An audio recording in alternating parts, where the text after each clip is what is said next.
Perched on an island near the Golden Gate Bridge is a prison that was deemed impervious to escapes. Many notorious criminals passed through it, and most that did try to leave before their time was up were either captured or died trying, but some remain missing to this day. Today we're talking all about Alcatraz Prison.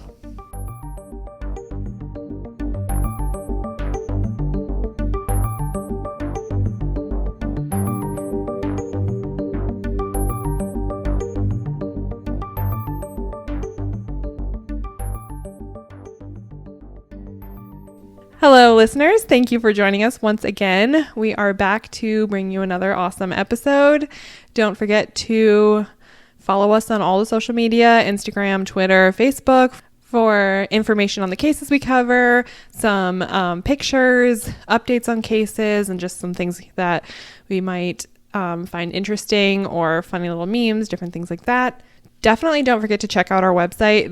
This episode especially is jam-packed with pictures, so you're definitely going to want to head over there and look at all the pictures, see what the prison was like back in the day, see what all these criminals look like, and just all the crazy stuff we're about to talk about has tons of visuals. Plus, it saves you a lot of time from looking up the images yourself. Trust us, we looked up plenty, so it'll save you time. Yes, we did all the work for you. You can just enjoy.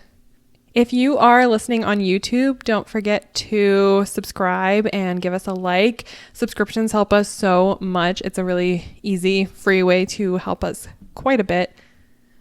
And leave a comment. Let us know your thoughts on the cases, any information we didn't cover, or cases you might like us to cover in the future.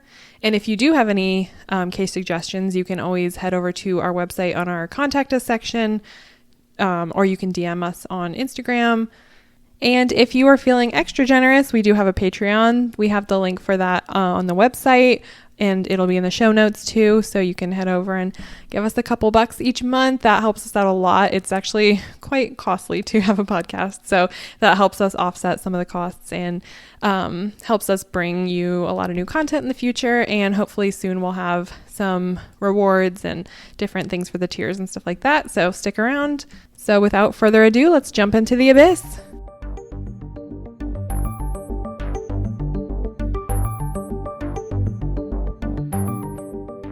So to kick off talking about this famous Alcatraz prison, we obviously should start about how it became Alcatraz and a little bit of the history.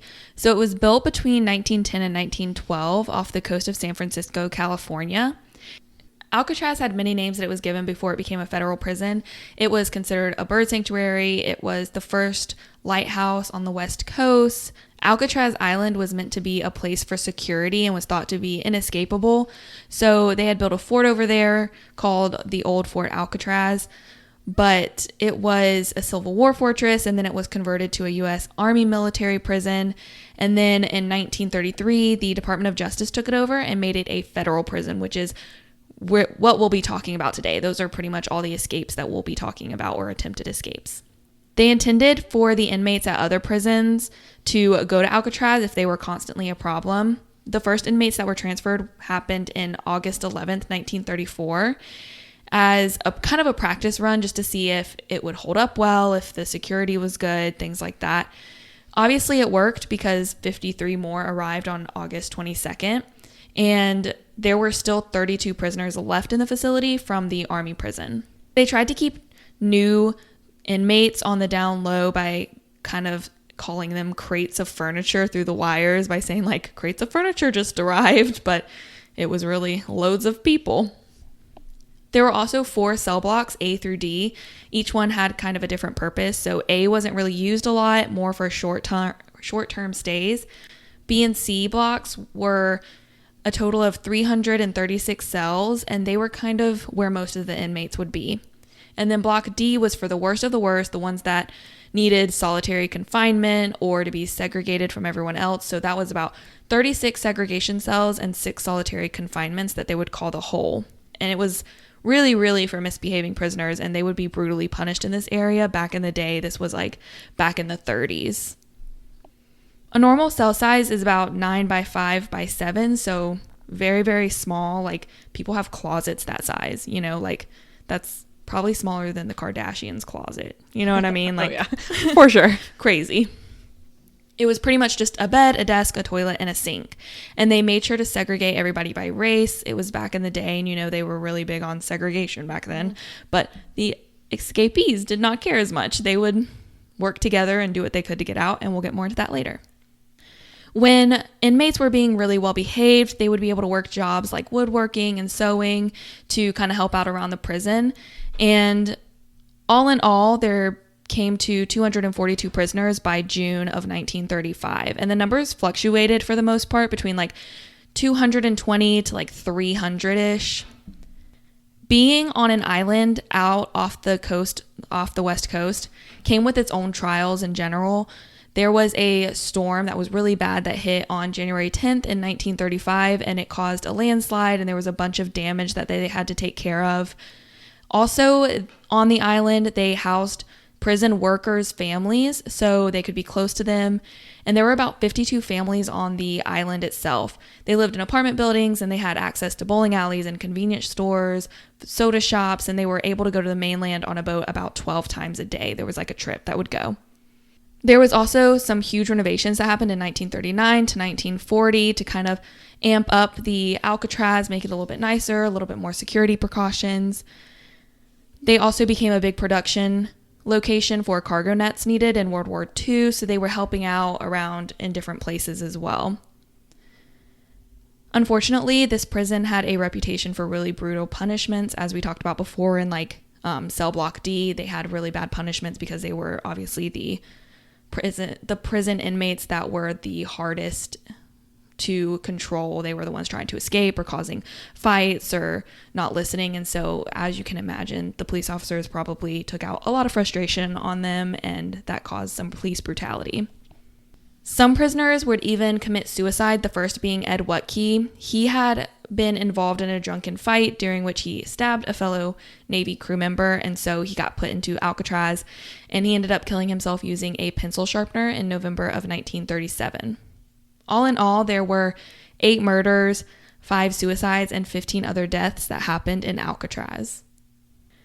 Another aspect of living in Alcatraz is that inmates weren't really allowed to talk to each other because some of the worst criminals, so like obviously they had Cell Block D for the worst of the worst, but if you were going to Alcatraz, you were already a pretty bad criminal. So they wouldn't allow inmates to talk to each other except for designated times where they were being supervised. And so they would end up communicating through toilets. So like the way they would flush, or maybe if they were using the bathroom at the same time. I don't really know how that all worked, but I think sometimes they could communicate through the pipes too. Like if there was low water. That would make sense. Rather than be like 3 flushes mean 10 o'clock, you know? I think sometimes, I'm not sure exactly, but I don't think they were allowed to have like a lot of water in the toilets because sometimes they would use it to make alcohol and different things like that. So I think that might have been it, but I'm not sure exactly. Gotcha. Also, Alcatraz would put prisoners into their own cells. Like sometimes in the old days especially, they would bunk them up together or put like 4 in a location together. We went to an old prison that was like down in Belleville, Texas, and there were like 4 beds in one room, you know.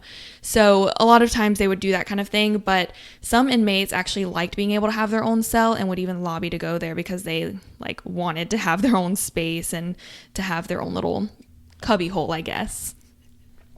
Yeah, supposedly the food there was like really good, so but then there were some prisoners who were like, this food is awful. Yeah, I don't know. Now we're going to get into some of the infamous inmates that went through Alcatraz. The first one we're going to talk about is Robert Stroud, who's also known as the Birdman of Alcatraz. In January of 1909, at the age of 19, Robert Stroud killed a bartender that had assaulted his mistress. It was like the woman that he was pimping out, so I don't know if it was like his girlfriend necessarily or just an acquaintance, but someone beat her up pretty badly, so he killed him, and then he turned himself in, and he was given a 12-year sentence at McNeil Island Federal Penitentiary. He was super violent, very confrontational, and got into a lot of scuffles with other inmates. He even stabbed 2 inmates and a staff member, I think. So in 3 separate incidents. So he was just known as like a bad guy that would basically had no, like nothing was too low for him. He would just attack anybody for little tiny grievances. Which is just so funny because of like his whole story. Yeah, in some ways he's like kind of a nice guy, and in some ways he's like really bad. So I think he's super interesting though. In 1912, he was transferred to Leavenworth Prison, and 4 years later, he killed a guard. Again, this was like a really minor thing that happened. He was caught whispering after hours, and this guard turned him in, and he lost visitation rights, so he couldn't visit with his brother, and for that, he stabbed this guard through the heart. He was given a death sentence, but his mom pushed really hard for this to be commuted, and 8 days before the execution was set to happen, his mom was successful in petitioning the president to commute his sentence to life in solitary confinement. In 1920, Stroud's life kind of took an interesting turn when he found a nest of 3 little injured birds in the prison yard, and he scooped them up, took them back to his cell, and raised them to adulthood until they were good to go on their own. This kind of started a huge fascination with him and taking care of birds. And actually, at Leavenworth, apparently prisoners could buy canaries as little pets they could keep. So Robert kind of took this to the extreme and started buying up all the canaries. He had up to 300 birds.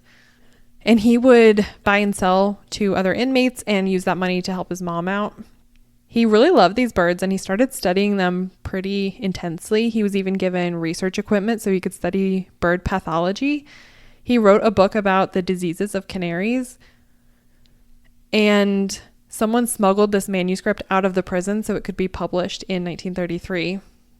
He even discovered the cure for this specific kind of bird disease, and because of this, he was really revered in the bird enthusiast community, ornithologists and collectors and things like that. He would be really beloved in that group. And sometimes he would even buy and sell birds to these people on the outside of the prison. The prison staff really did not like him. They considered him to be a complete nuisance. Not only was he this violent guy that would get into confrontations a lot, but now he had, 300 pet birds, which you can imagine the noise, the smell, the poop everywhere. And they were not in cages. They were just hanging around his cell. On our website, we have an image from the movie that was made about him that kind of shows a depiction of what his cell was kind of like with all these birds in it. So definitely check that out. And at that point, any correspondence that came in or out of the prison had to be read by someone, copied, and then it could be sent on if it was deemed like appropriate. Robert Stroud was actually doing so much business. They needed one secretary full time to be reading the stuff that he was sending out and getting back in. So that was her only job, was just his stuff. Who needs a degree, honestly?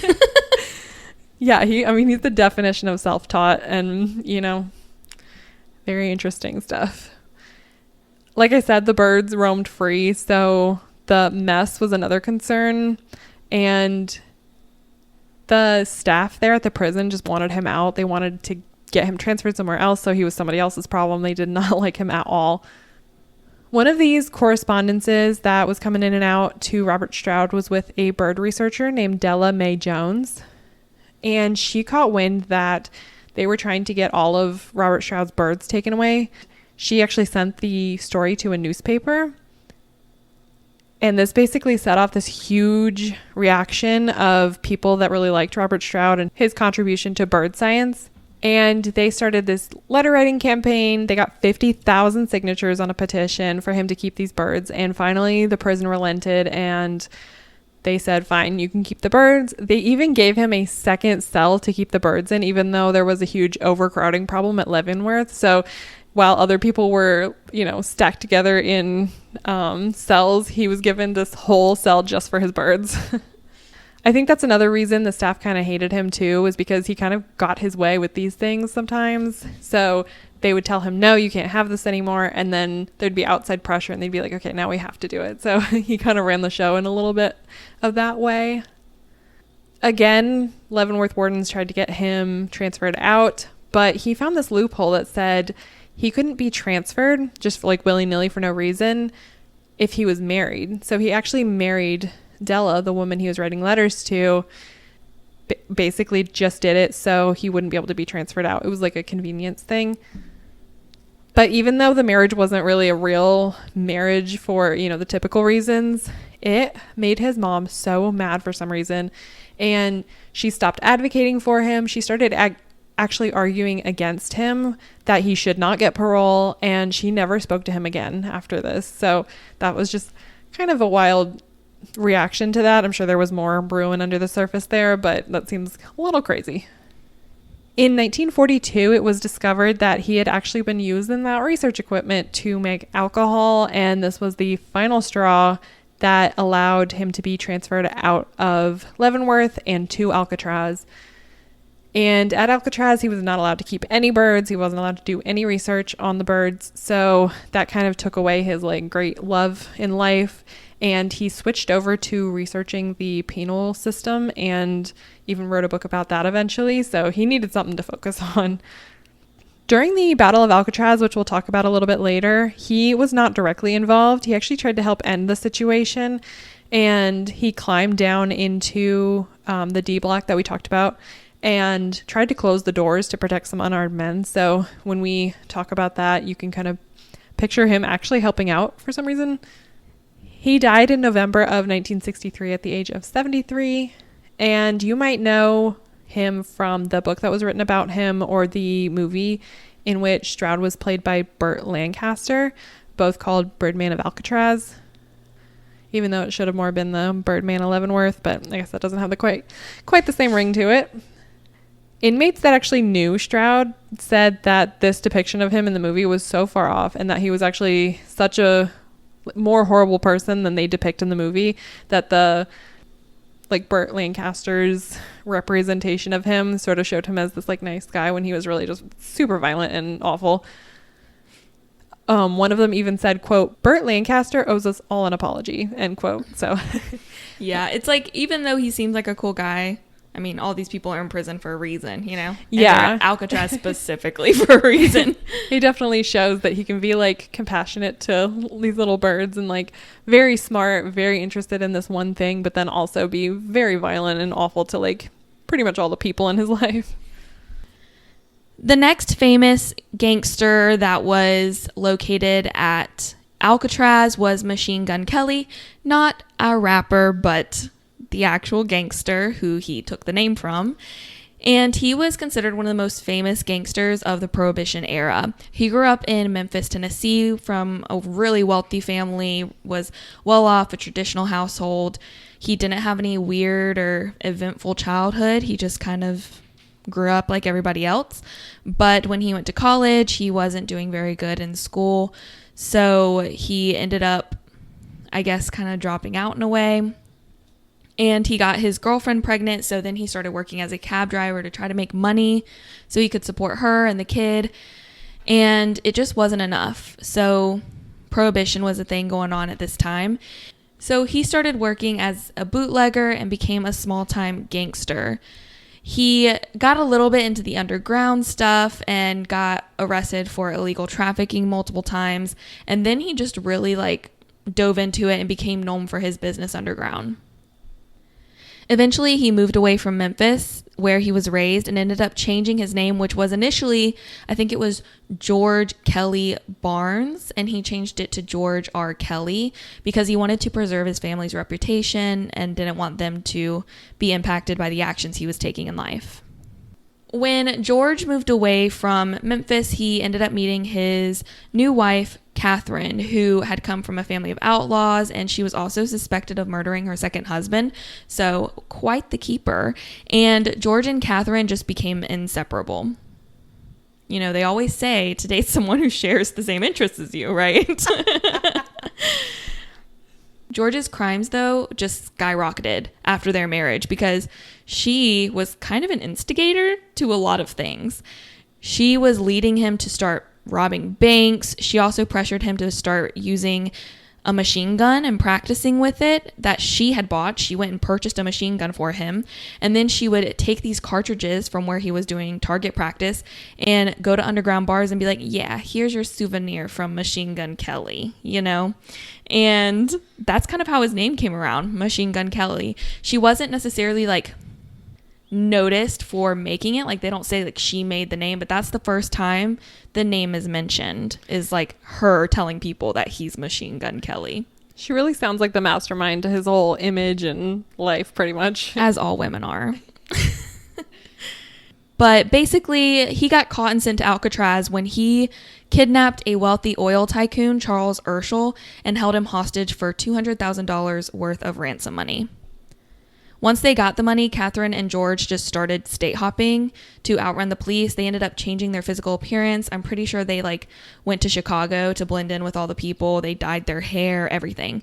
But ended up being caught nevertheless and were imprisoned in Leavenworth Prison. When he was in Leavenworth, he was bragging about how he was going to escape, he was going to break out his wife, and then that Christmas, they would be hanging out together. And obviously, the guards took this seriously because it was kind of specific. He was like, you know, by Christmas, he's planning an escape and to break out his wife. So they sent him to Alcatraz. They were like, we're not taking any risks. Goodbye. Maybe don't talk about your plans. Yeah, maybe don't, just to the press, nevertheless. But he was always telling stories in Alcatraz about crimes that he didn't commit. But he became really depressed about his actions, and especially when he started getting a lot of letters from his family and when he was reading them. He always wrote back, and he rarely ever failed to reach his full quota of letters. So he was always writing people. He even wrote several times to Charles Urschel and was apologizing for kidnapping him and for, you know, holding him at machine gun point. But Urschel never responded or said anything to Machine Gun Kelly. And he always felt really bad about his wife as well, and the accomplices that he had that got in trouble and were treated very badly because of his actions that kind of like stuck on him and weighed with him in prison. But later he was returned like in his old age to Leavenworth, and he ended up dying of a heart attack. The next one we're going to talk about is James Whitey Bulger. The nickname Whitey came from his super light blonde hair, and he was not a fan of this nickname. He tried to have people call him Jimmy or Boots or anything but Whitey, but it's the one that stuck, as they sometimes do, and he had to live with it. You know, and I feel like when he was probably like, no, don't call me that, call me this, they were like, okay, Whitey. And then it just stuck even more because they were like, he doesn't want to get called that, so we're going to call him that. Probably. Whitey lived in South Boston. He was a thief and a street fighter, and through this, he connected through a lot of other criminals. He joined a gang called the Shamrocks. He was arrested for all kinds of things: theft, assault, forgery, all this stuff when he was a juvenile, and he went to juvenile detention. After he got out of this, he joined the U.S. Air Force. And here he was arrested several more times for assault. He even went AWOL one time, but still somehow he was discharged honorably. So I don't know how that worked, but after he was discharged, he was arrested more times. And this time he actually went to like a real prison in Atlanta at the age of 27. And here he was actually used as a subject in the MK Ultra experiments under super false pretenses, as we know now.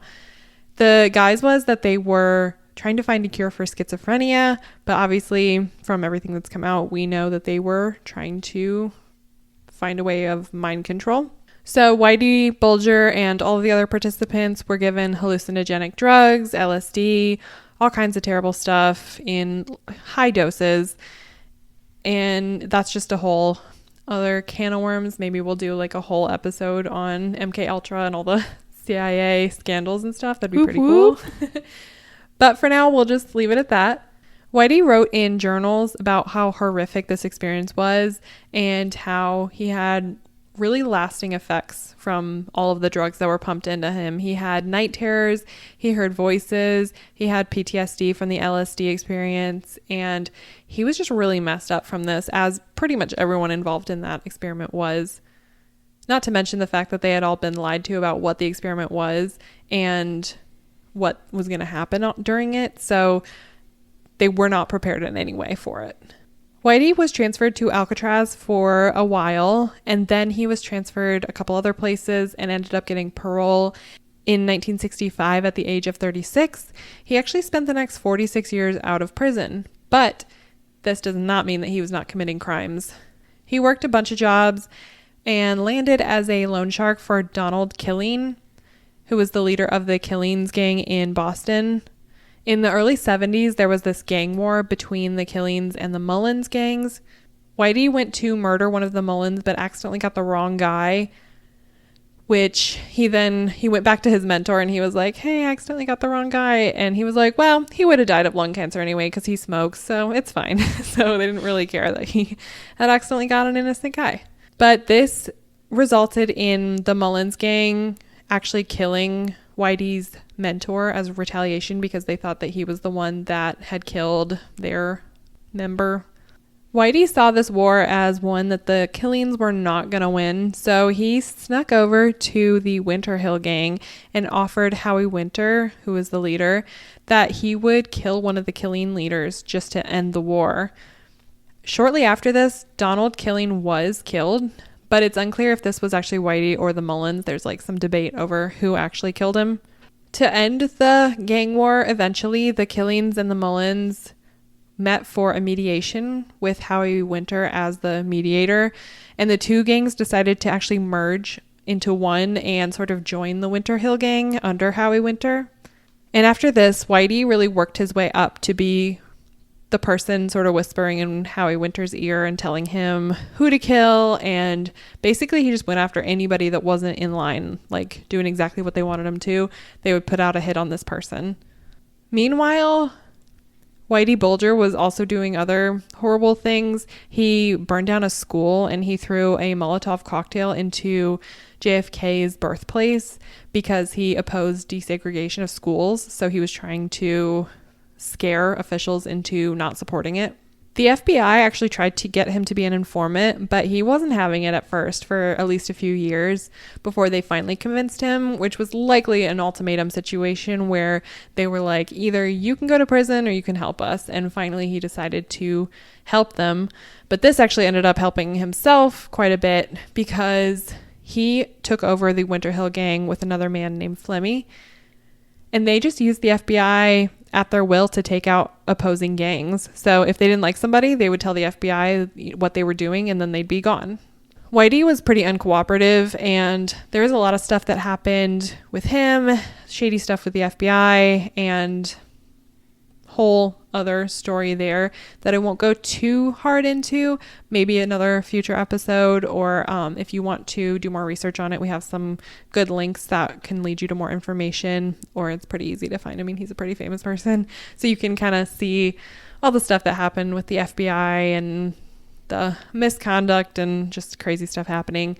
But basically, Whitey eventually racked up quite a few crimes. He was involved in 19 murders. He was involved in money laundering, extortion, arms trafficking, racketeering, illegal gambling fronts, all kinds of stuff. And then in the mid-90s, the FBI was finally ready to pick him up, and he fled Boston, and he was on the run for 16 years before he was caught in 2011 in California. So they finally had him in prison at that point, but he was in his 80s, I believe, like 81 when they got him. So, I mean, who's the real winner there? He was actually attacked by a man named Retro while he was in prison.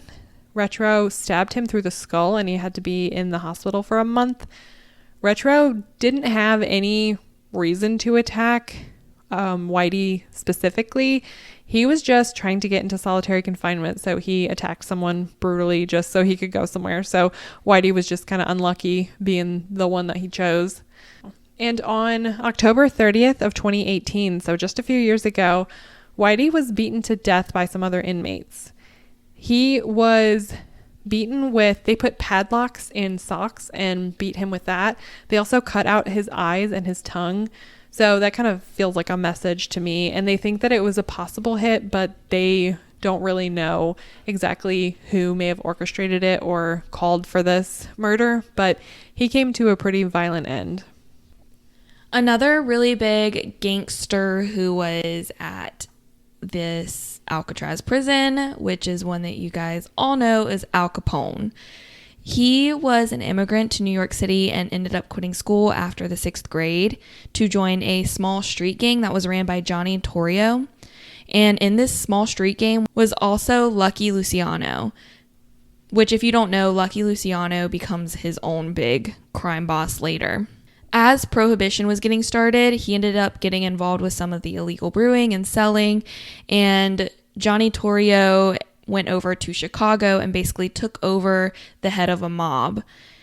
He assigned Al Capone as his right-hand man, and they just kind of ran Chicago for a bit. Torrio actually got injured in an assassination attempt, though, so he decided to retire and completely let Al Capone take over his place as the head boss. The Capone mob was automatically like a top mob in the area. They were still running the joint. People were scared of Al Capone, and he was even tied to the St. Valentine's Day Massacre on February 14th in 1929. If you don't know anything about this, it happened in Chicago, and Capone's crew dressed up as cops and then machine gunned 7 members of another mob. At this time, Capone was in Florida, but as we know, like, they don't do it without someone calling the shots. So he was most likely responsible for them doing this to the other mob. Al Capone had been arrested multiple times for carrying weapons and contempt of court, and this was usually dismissed, or he posted bail because boy was rolling in the dough, or he got off early for good behavior. Eventually, though, it kind of caught up to him, and the great mob boss was actually charged and convicted for tax evasion, and they threw in prohibition charges as well. He pled guilty initially, and then he went out to the press and kind of like boasted. He was like, I'm only gonna get 2.5 years, and then the judge was like, no, I'm not really bound to anything like 2.5 years. So, and he was like, oh, right. So actually I'm not guilty. And they were like, okay. And so then they just sentenced him to 11 years in prison, and he spent some of that in Alcatraz. He didn't really have much of a long life after that. He was released, and then he had to go to the hospital because he had syphilis. So his brain was deteriorating, and he was declared by 2 doctors to have the mentality of a 12-year-old at that time. So he obviously couldn't return to run the gang in Chicago, and he decided to stay with his family in Florida and retire. And he ended up dying in 1947 from a stroke and pneumonia. The last infamous inmate that we're going to talk about is Alvin Creepy Karpis Karpowicz. He was associated with the Barker gang in the 30s, and he had this nickname Creepy Carpus because of his quote-unquote sinister smile. He had a photographic memory and was considered basically a genius by his fellow friends and gang members. He got into crime very young, at the age of 10. He hung out with gamblers, bootleggers, pimps. He was arrested in 1926 for attempted burglary, but he escaped and went on the run with another prisoner for about a year before he was caught. He made friends with Fred Barker in prison, who was a member of the Bloody Barkers family, and they met up again after they were released and started the Karpis Barker gang. It was a super tough gang. They didn't hesitate to kill anyone who got in their way. Innocent, guilty, they did not care. They robbed banks, hijacked mailmen, and started kidnapping people for ransom. All kinds of money schemes. And the matriarch of the Barker family was Ma Barker. She took care of the guys a lot, and they looked out for her, but she was totally oblivious to what was going on with the criminal activity. She knew they were in and out of prison. She knew that they were doing not so great things, but she kept out of it, whether purposefully turning a blind eye or just, having the innocent demeanor kind of thing. Carpus said, quote, Ma was always somebody in our lives. Love didn't enter into it, really. She was somebody we looked after and took with us when we moved city to city, hideout to hideout. It's no insult to Ma's memory that she just didn't have the know-how to direct us on a robbery. It would not have occurred to her how to get involved in our business. And we always made it a point of only discussing our scores when Ma wasn't around. We'd leave her at home when we were arranging a job, or we'd send her to a movie. Ma saw a lot of movies. End quote. I hope they were all good. Carpus was also responsible for a train robbery in Ohio, and he got a take of $27,000. J. Edgar Hoover's group in the FBI was responsible for killing Ma Barker in a shootout, and we think that Fred Barker was also killed in the same shootout, but we're not positive on that, but don't mark our words. Yeah. Karpis almost died himself in a shootout with the FBI, but he escaped. He wrote Hoover saying he was going to kill him the same way he had killed Ma and Fred. So that means to us that Hoover gunned down Ma and Fred. Hoover never personally arrested anyone, so he kind of made it his little personal mission to arrest Creepy Karpis himself. And he made good on this shortly after making that declaration in New Orleans. I did read too, that was kind of interesting, is there's a little bit of like suspicion around this arrest where it's like supposedly he was like told him he was under arrest, but then something about he asked one of the other people to handcuff him, so they're like, ooh, did he really like arrest him, or is he just saying that to like get a gold star kind of thing? Ooh. Wouldn't be a first. Yeah, apparently Hoover also kind of made up the rumor that Ma Barker was like the mastermind behind all the robberies and the whole crime family, even though she was obviously this very like simple life, just like not involved, oblivious woman. Yeah, like all of the people that were in this Karpis Barker gang said like Ma knew nothing. Yeah, so people think that Hoover was like, yeah, she was a mastermind, so he could kind of make up for killing her, like it was justified, instead of just like gunning down this older woman that had no idea what was going on. He could feel like he had taken down this big criminal, so he was definitely shady. Karpus' arrest was kind of the wrap up to the age of big name Depression era criminals. He was sentenced to life in prison and went to Alcatraz. He did have a 6-month transfer to Leavenworth, but then he was right back at Alcatraz, and he was known for being super annoying. He was loud, and he would loudly laugh at the Ham's jingle on commercial breaks. He always complained about stuff. He got in fights. People just generally didn't like him. Carpus was the prisoner with the longest sentence at Alcatraz, but he never attempted to escape, so he was just happy to laugh at those jingles. Living life. So to kind of switch gears a little bit, we just talked about some of the famous people who were present at Alcatraz, and now we're going to talk about the multitude of escape attempts that happened. So overall, there were 29 escapes and attempted escapes, like kind of combine them, whenever it was a military prison, so between 1862 and 1933, and then when it got changed into a federal prison, there were 14 escape attempts. This included 36 prisoners that were trying to escape over the years, because even though it was only 14 escape attempts, a lot of times they worked in groups, as you'll hear about in a moment. Just kind of to give you an overall gist of it, 2 made it out but were captured, 7 were killed trying to escape, 2 drowned, and 5 are just unaccounted for, but they're presumed to have drowned or have been shot, and all the rest were just captured before they ever got out. To kick off with the first escape attempt, we have to go all the way back to 1936 on April 27th. Joseph Bowers was a 40-year-old inmate, and he was working at the trash incinerator. That was his job. He obviously had good behavior to be working in an area like that. And the other inmates thought that he was criminally insane. They thought he was really unpredictable. They thought he was depressed and a loner. He had a really hard time coming to terms with the strictness of Alcatraz and his conditions there, because he was one of the first inmates that were brought to Alcatraz. So he was like, you know, when they were testing it out, he was one of those. So it was probably pretty strict while they were setting the standards and stuff. And then obviously we know that it didn't really loosen up.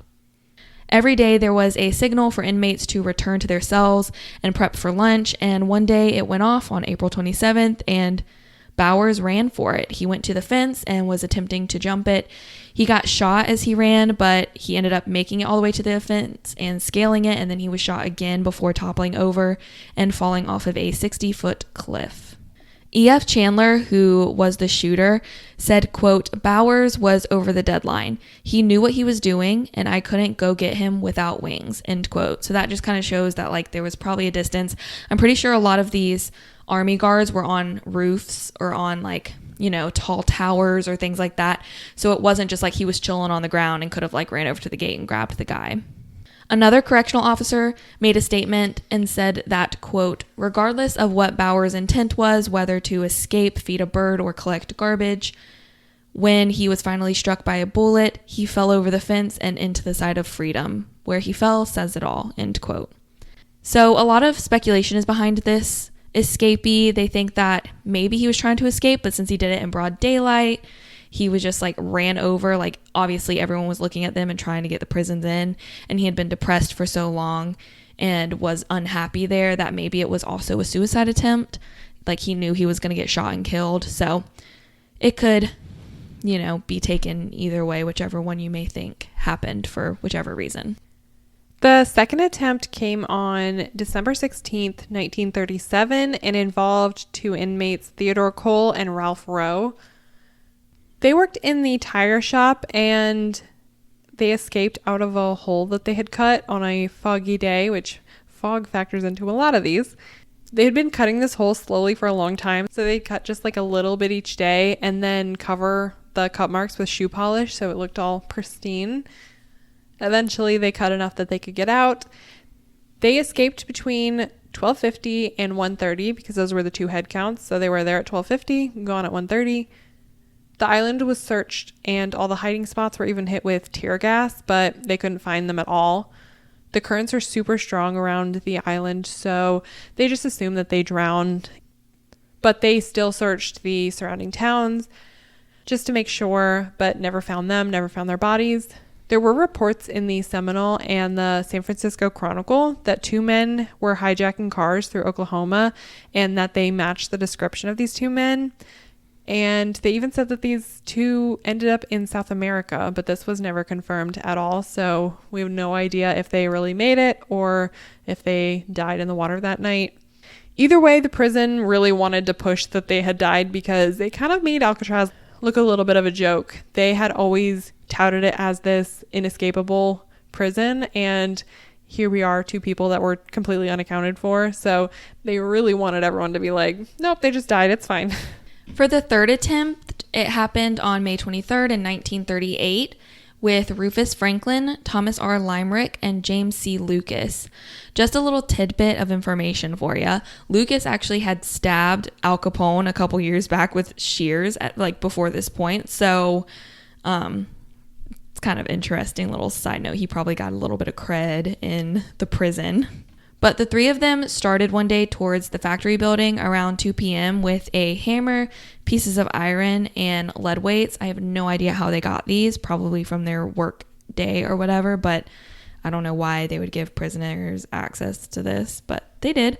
So they had these equipment going with them, and they overpowered an unarmed senior custodial officer named R.C. Klein with a hammer, and he ended up dying of his injuries. They then went out of a window and had to cut through this barbed wire and then climbed on top of the roof.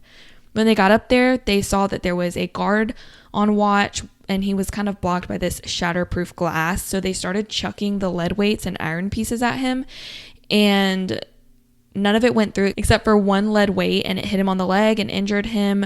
So the guard just started firing at the team of escapees, and Limerick was then shot in the head and killed, and Rufus got shot in the shoulder. James didn't get shot at all, but James and Rufus both got life sentences for Klein's murder. On January 13th, 1939, there was a fourth attempt. This involved Arthur Doc Barker, who was Fred Barker's brother from the Karpis Barker gang that we talked about, Rufus McCain, William Martin, Dale Stamphill, and Henry Young. They were in D Block. Again, that was considered the most secure area. That was the worst of the worst. They somehow sawed and pried the bars out. The guards had no idea how they got the tools for this. Again, they probably should have been keeping track of their stuff a little bit better, because it seems like a lot of people get their hands on a lot of things. They had even made a makeshift raft. Basically, they just made a run for it, and the guards saw them. They sounded the alarm and opened fire. Barker was shot and killed. Stamphill was shot in both legs, and it hit an artery, so he wasn't doing too good. William was taken to the hospital for cuts and bruises. Rufus and Henry just immediately surrendered. They said it wasn't worth it. And within an hour, this whole thing was over. They were all placed in solitary confinement and stayed there for 22 months. And pretty much immediately after being taken out of confinement, Henry Young grabbed a spoon after the 10 a.m. count and ran downstairs and stabbed Rufus in the neck. So he had been plotting that one for a while, I feel like. Brewing on it over his almost 2 years in solitary confinement. Or the hole. Rufus fell into shock and died 5 hours later. Going on to the fifth attempt of escaping from Alcatraz happened on May 21st in 1941 with Joe Kretzer, Sam Shockley, Arnold Kyle, and Lloyd Barkdahl. Kretzer and Kyle, which Kyle was, he was his brother-in-law, and they used to actually rob banks together and were considered to be the Kretzer-Kyle gang. They had previously tried to break out of McNeil Island Penitentiary together. During the trial for this, they tried to escape again, even though they were pleading not guilty to the indictment of a first escape. So clearly their not guilty was a fib. Not looking great. Yeah. Just a little white tail They lie. said we weren't guilty the first time. White tail lie? Just white lie. However, when they did try to escape, they attacked U.S. Marshal Chitty, who was coming to take them back to the courtroom. Other guards started coming in and stopped the attack on the marshal, and he yelled at them for the attack. 10 minutes later, the marshal, Chitty, dropped dead while talking to a clerk. It was determined to be a blood clot that had dislodged due to the struggle with the wannabe escapees, you know. Kretzer and Kyle ended up being indicted for the murder of Marshal Chitty, and they obviously pled guilty to second-degree murder because it was unmistakably the reason that the blood clot dislodged, and they were taken to Alcatraz. Shockley, on the other hand, was a bank robber, car theft, kidnapper, and he was determined to be mentally deficient and had symptoms of schizophrenia, so all of his combined criminal activity just kind of put him in Alcatraz. And then Lloyd Barkdahl was also a bank robber. So really we had a huge group of bank robbers that were trying to escape Alcatraz. All of them worked in the industrial area, and they told one of the guards, they were like, hey man, this machine's broken. Can you come look at this? And when he came over, he was like, oh yeah, sure. Let me take a look. And then they were like, boom, tied him up. Next thing you know, he's on the ground in the corner. They're like, boom, done. And then next thing you know, another guard came in for his routine check, and they were like, oh gosh, here's another one. So they said, boom, tied him up again. And then another person came in, another guard, and was like, where is everybody? Walked on in there, and they said, boom, and they tied him up again. So like a few guards were being, a few guards were being held hostage. And while they were just sitting on the floor, they were tied up. The inmates were trying to saw out the steel bars, but they just couldn't do it. And one of the hostages, Paul Madigan, convinced them that the escape was just pretty much not even worth it because they were due to do a check-in with the station and they were going to find out and sound the alarm in a minute. They can only tie up so many guards. Yeah, only so many. They can't do the whole team. So then they were just like, okay, whatever. So they surrendered. Barkdahl talked to the warden and told them, though, that Shockley, since he had some mental deficiencies, that he should not be blamed for anything that happened and had no part in the escape attempt. So he was allowed to go back to his cell and was not penalized. However, Kretzer and Shockley, they were later involved in what you probably have heard of as the Battle of Alcatraz, and we will get more into that in a bit. The sixth attempt was on September 15th, 1941. John Bayless, another bank robber, lots of bank robbers here, worked in the garbage department outside. It was another super foggy day, so he just kind of stepped back into the fog and disappeared. Homer Simpson meme style, back into straight the bush. into that bush. When the other inmates were lined up to do the count as they were going in after their garbage detail, they pretty much realized that he was gone pretty quick. But he had made it all the way to the bay and had even gotten into the water and realized it was super cold. Totally decided it was not worth it, and he gave up, surrendered with no trouble at all. He did injure his spine over the course of this escape attempt, and that may have factored into where he was just like, I need to go back. Yeah, he was like, I'm in pain, I can't do this. Later, he tried to escape again from a courthouse while on trial, and he failed that one too. The seventh escape attempt was on April 14th in 1943. It was James Borman, Harold Brest, Floyd Hamilton, and Fred Hunter. They had all made prison knives, and so they kind of threatened some of the one officer, and they bound and gagged him, and then another officer was like, oh, wow, where is he? He's not on duty. And he walked in there and boom, bound and gagged again. They really need a buddy system here. Yeah. It's happened too many times now where like a guard goes to check on a guard and then they just get whopped as well. So that happened here as well. This time only 2 guards got tied up, not 3 though. And then after they bound and gagged the 2 guards, they climbed out of the window and they plunged 30 feet into the water off of a sheer cliff. They were only in their underwear and they were covered in grease. I'm not really sure why they were covered in grease. I don't know if it was to easily slip out the window, if it was a buoyancy thing. I don't really know. But they were covered in grease and in their underwear. One of the hostage guards alerted the other guards once they were gone, and the men were trying to make a swim for it but started getting shot at.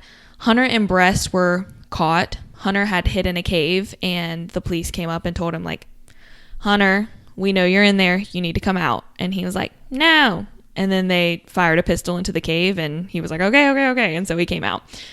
Brest was in the water and he was holding up Borman, who had been knocked unconscious. Either he got knocked unconscious in the water, like he hit a rock, or maybe the impact was too much, or he got shot when they were shooting. We don't really know. But whenever Brest, who was holding up the unconscious Borman, reached up for the guard's grip, he lost grip of Borman and he sunk down in the water, and they believe that he drowned.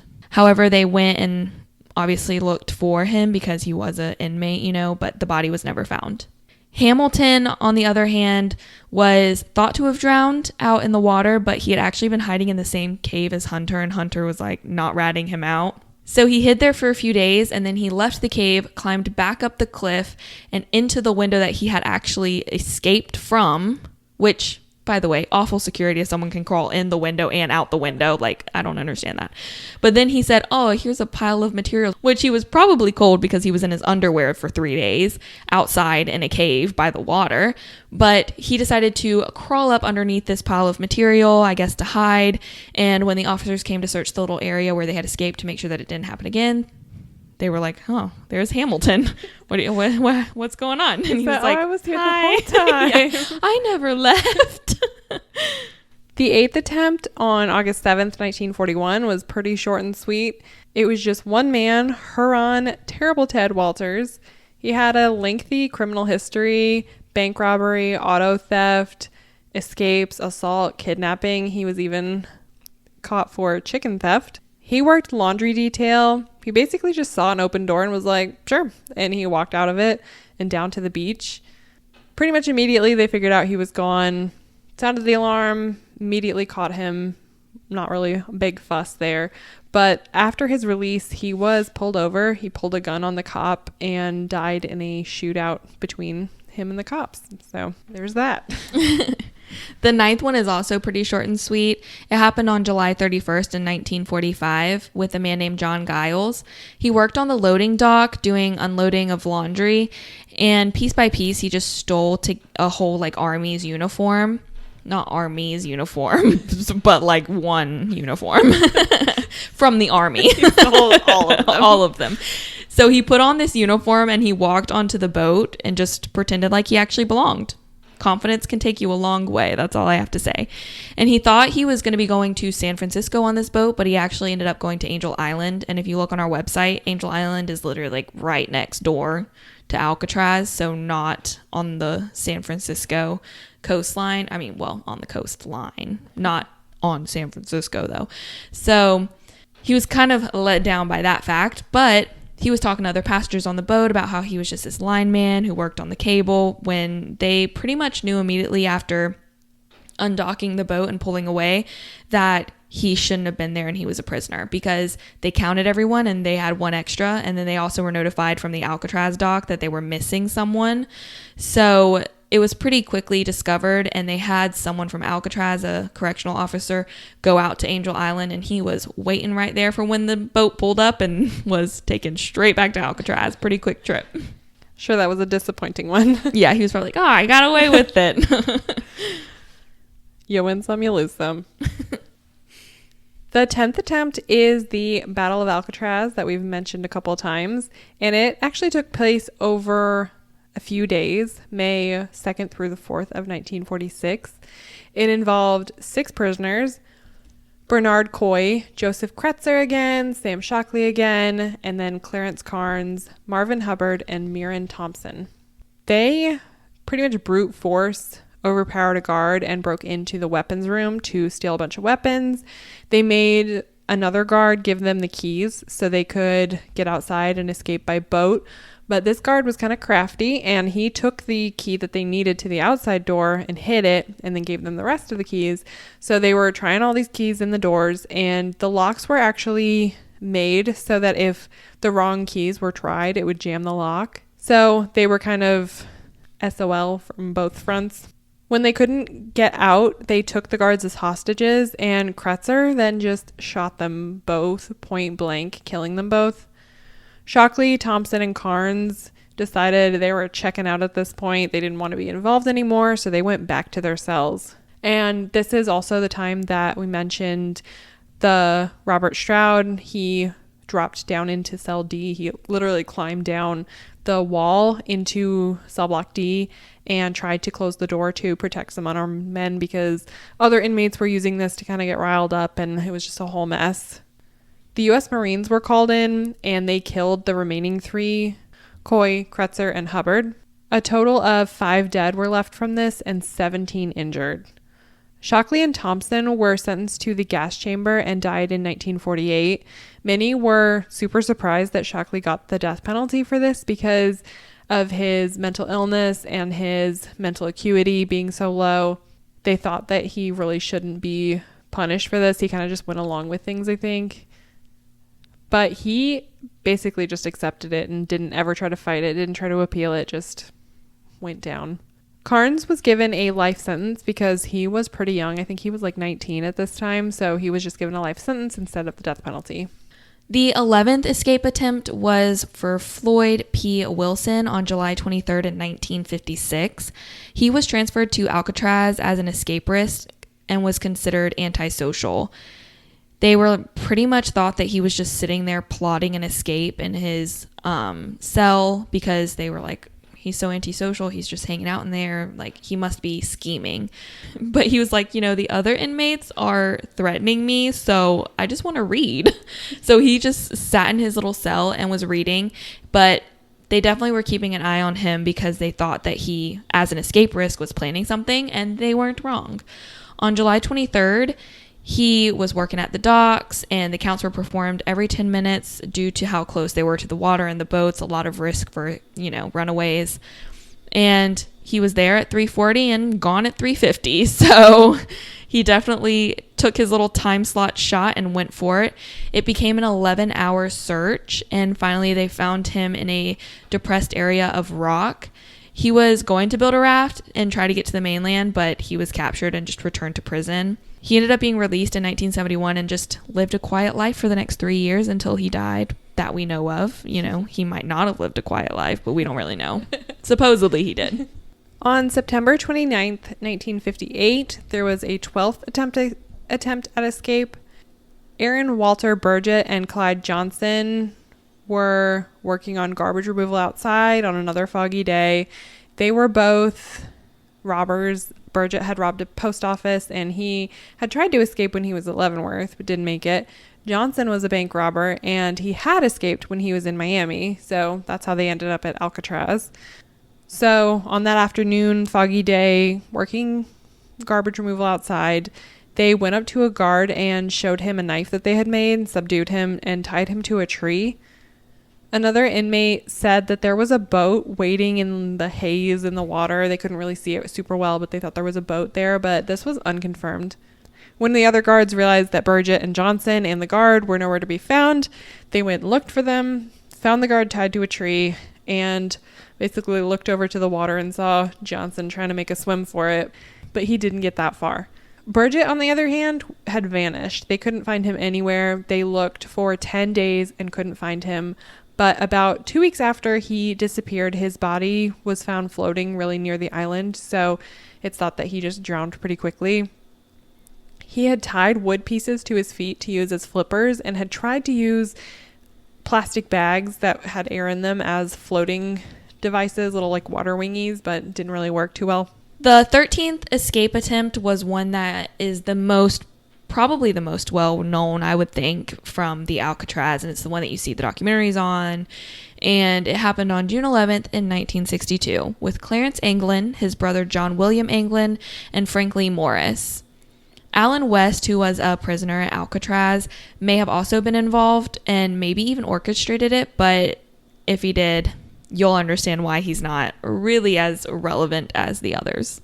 They did a bed check in the morning, and all the men except for West were gone. It was found that Clarence, John, and Frank had all made plaster dummies to put into the beds so that during the night checks they wouldn't think anything was off, and they even used paint and real hair, like from their own heads, onto the dummies, the plaster dummies. I mean, we call them dummies, but they're just a head. It's not like a whole body.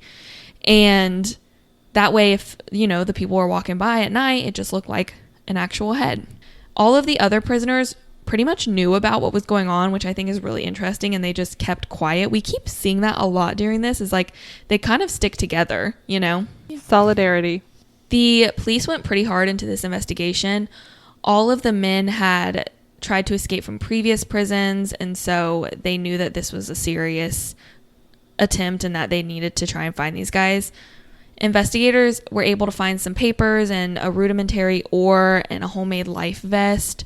So those were floating out in the waterway kind of near Angel Island is what it's called. Mm-hmm. Angel Island and another little island off of the side and over near the San Francisco, some over by the Golden Gate Bridge. So it kind of gone all over the place due to like water currents and stuff going through in the eddies, but they definitely were able to find out that those were in the water, showing that they had at least made it out. It was found out by the investigators that the plan had been going on for like 6 months. One of them had found some old saw blades and pocketed them, and then took them back to their cells and made a homemade drill from a vacuum motor, which we don't know why they were able to have access to all of this, like pretty much unlimited. They were just like, oh, here's a vacuum motor I have. For months and months. Yeah. So they used it to drill around the air vent so this section of the wall could be removed in each cell. The adjoining wall on the other side was a utility hall, so it just kind of had a bunch of pipes, looked like a little concrete hallway, very small. And so they basically crawled into there, went down the hall, climbed out onto the roof where they had stashed all of their tools over time. So it was like the life vest made of raincoats, an inflatable raft, which they had used and blown up with this kind of converted instrument, kind of like a accordion, and then their oars that they had made, as well as some of the tools that they needed, which, by the way, they were stashing those up there. They didn't look on the roofs and see a stash of like escape items just chilling, I know, it's like they were like, this prison is inescapable, but we're not going to actually check anything or make sure anything is happening. They just thought like saying it was enough. Yeah, they were like, it being on the water means that no one can get out, and that's it. But basically, these 3 guys, they just climbed down a pipe and over the fence and into the water with the raft. After that, even then, I guess they weren't seen, but they were never seen again. They are presumed by many to be dead from drowning, while others think that maybe they could have made it. West wasn't able to get his section out of the wall to leave, so he ended up getting left behind and decided that he was just going to be an informant for the FBI and tell them the whole plan. As I just talked about how they like don't snitch on each other, he just snitched. What's really interesting is in mid-July of 1962, a Norwegian ship actually saw a body floating about 15 nautical miles away from the Golden Gate Bridge, and they didn't report it. They were like, a body. Okay, cool. They reported it in October, and it was never investigated because obviously the body was very far gone at that point, either sunk down, eaten, washed way out of the inlet, wide open ocean, like they had no idea. The coroner said that it was probably unlikely that this guy was one of the escapees because they wouldn't be floating for more than a month later, and that it was probably this guy Cecil Philip Herman, who was known to commit suicide during that time and had jumped off of the Golden Gate Bridge, which is where the body was near.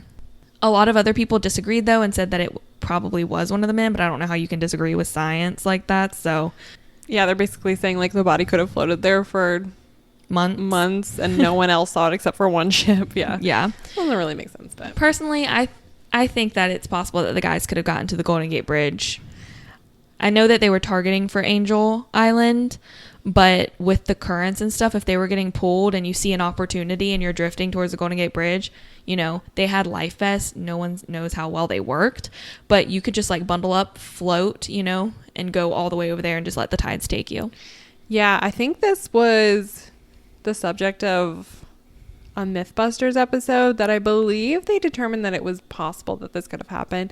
We also just watched a documentary that they talked about how the currents worked, and they had this whole setup of in a pool. Yeah, like a little mini replica, kind of cute. Golden Gate Bridge, the whole like Alcatraz, everything, and they put confetti in the water and like, different dyes and stuff in the water to see how the currents worked and what would have happened, and they figured that it would have pulled them towards the Golden Gate Bridge more than like back the other way because of the tide was outgoing, I think. So the only problem with like the theory is it's like great if they would have gone with the flow. Yeah. But if they fought too much and lost their energy or maybe fought big waves or something, then they could have drowned. We just don't know. Yeah. And there are sharks there. There are dangers, rocks and stuff. So they could have drowned. I like to think that they made it. I feel like they go to all that trouble. They kind of deserve it. I know.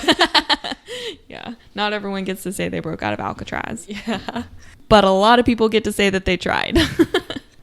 About 8 months after this escaped, some bones were found that had washed up on shore, and they thought maybe it was these guys that had escaped, but it was never determined who they actually belonged to, unfortunately, so we may never know. Obviously, the Golden Gate Bridge is like one of the biggest suicide spots in the world, I feel like, so there could be a lot of different bodies. It could be possibly other boaters and stuff. I'm sure there's lots of bodies around there, unfortunately.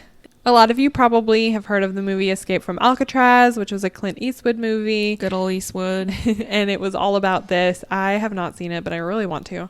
There was some evidence that they did make it out. In January of 2018, a letter was published that was allegedly by John Anglin. It said, quote, "My name is John Anglin. I escaped from Alcatraz in June of 1962 with my brother Clarence and Frank Morris. I'm 83 years old and in bad shape. I have cancer. Yes, we all made it that night, but barely," end quote. He said the other two had passed away in 2005 and 2008, and he was the last living of the three. He even tried to bargain with the FBI, saying if they promised him a year in jail with medical treatment, he would turn himself in, but they refused.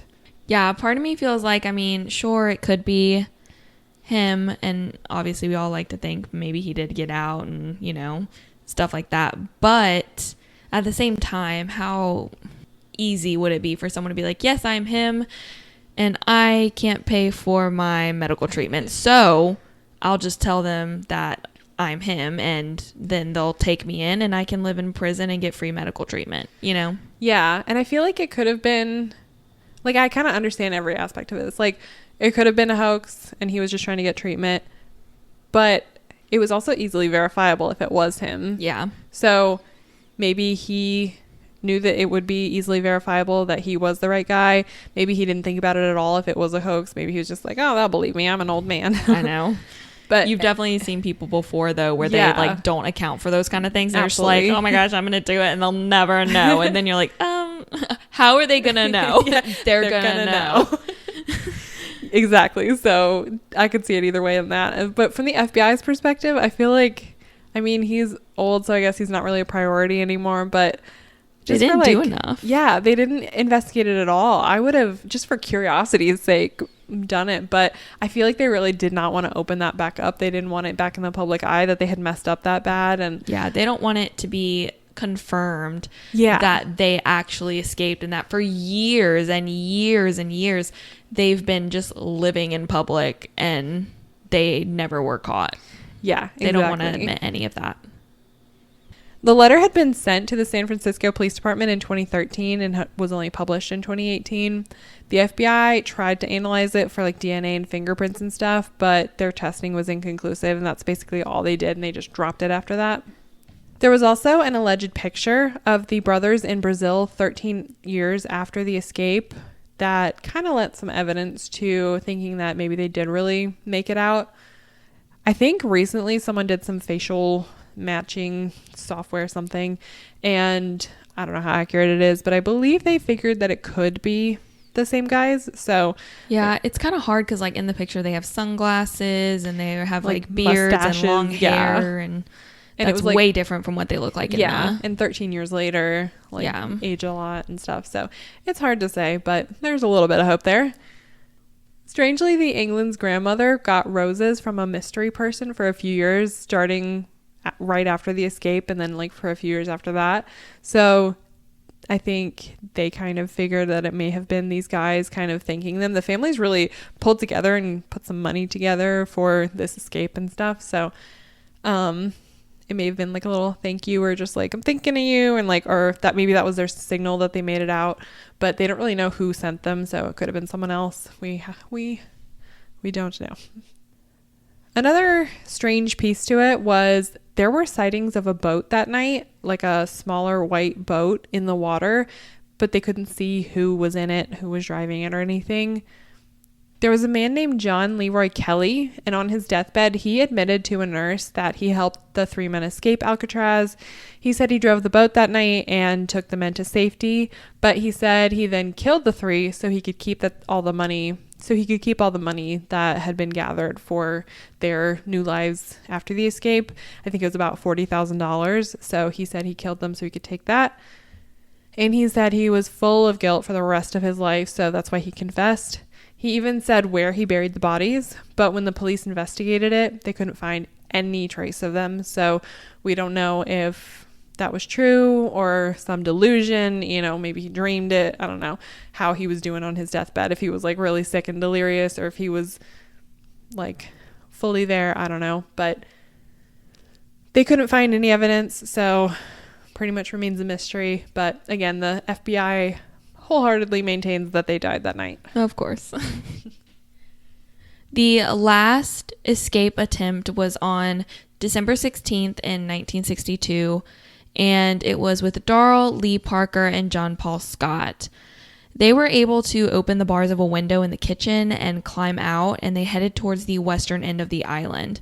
They had made water wings from surgical gloves and prison shirt sleeves, and so they just dived in and started swimming away.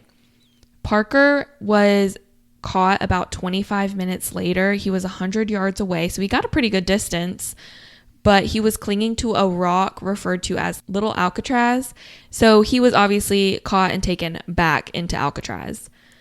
Scott successfully swam to Fort Point underneath the Golden Gate Bridge, so he made it all the way there, which is just another reason why we think that, the England brothers and Frank were probably able to get to the Golden Gate Bridge. Like, it's possible this guy did it, although he was unconscious and he was in shock. So he was found by some teenagers who reported him, and he was taken to the hospital. He had hypothermia and was obviously in shock, like I just said. And so they made sure he was okay, got him back on his feet, and then he was shipped right back to Alcatraz.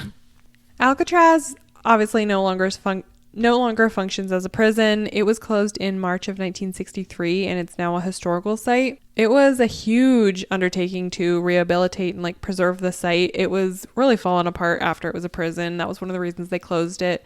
And I mean, clearly people just chipping away at the walls and climbing out of windows and stuff. It was not that great of a construction project. So they had to work pretty hard, taking lots of supplies and large equipment out on ferries to fix it up and make it so people can tour it today, and it still stands. You can go out and visit it. Definitely a bucket list item if you can make it out there. We would love to do that someday. And you can even stay the night in Alcatraz, so maybe you could even meet some of the former residents. With so many criminals going in and out of Alcatraz, with so much violence and desperation, it makes you wonder what kind of energy still resonates within its thick walls.